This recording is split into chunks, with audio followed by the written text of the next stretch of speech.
I's an old woman now, older than my years, but there is a story inside me that don't grow old. A story I's carried since I was a little black girl in a land that did care to know my name. It begins long before I was born. I reckon long before any of us was born. It was a star story. My peoples. The ones who were stolen and brought to the Americas. They carried this story with them. In chains, even in darkness, they held onto an old story. Older than suffering, I reckon. They said in the beginning, before time had a heartbeat, all things lived inside a great cosmic pot, a vessel, so full of possibility and old souls that it shattered into light. Today, I hears it's called the Big Bang, but our elders called it the first light. And from that light came peoples with eyes like stars and skin so dark like the womb of creation. The first people, they called them. They wandered the newborn universe, shaping galaxies with their hands, humming planets into orbit, dancing constellations into place. Some say the old Africans could do this. And when they looked upon Earth, they saw the first humans rising in Africa, sunborn, brilliant, curious. And they said, "These are our folks." The first people believed the world was safe. They trusted us, the children of Africa, to guide the unfolding of life. That's what the old folks said. Guide the unfolding of life. But they did not foresee the coming of imbalance, the breaking of families, the scattering of our peoples across the sea.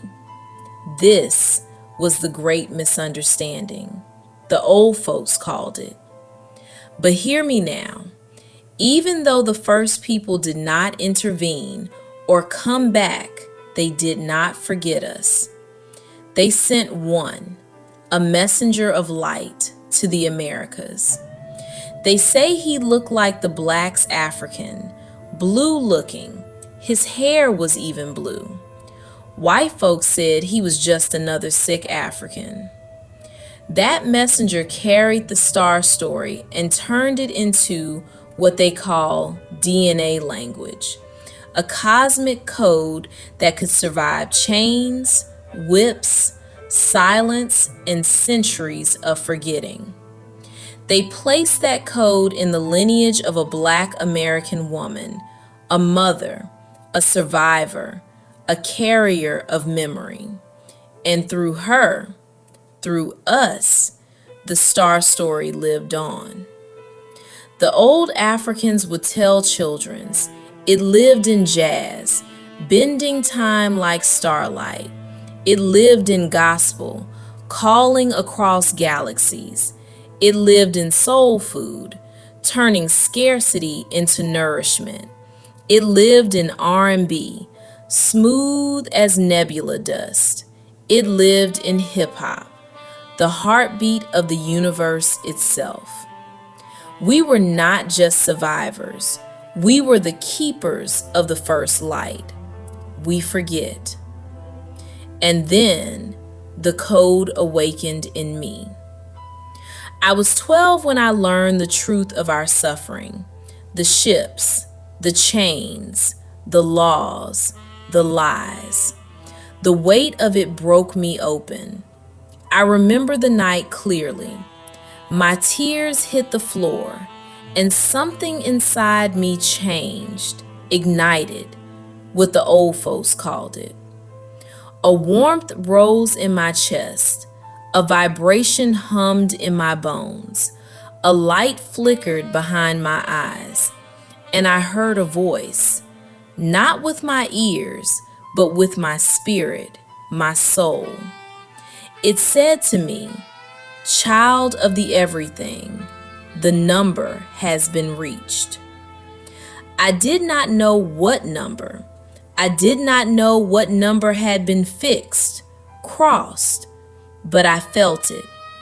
A life made quiet, strange fruit hanging from the poplar trees, a final injustice, a final echo too loud for the universe to ignore. Them star folks heard it. A signal had been sent.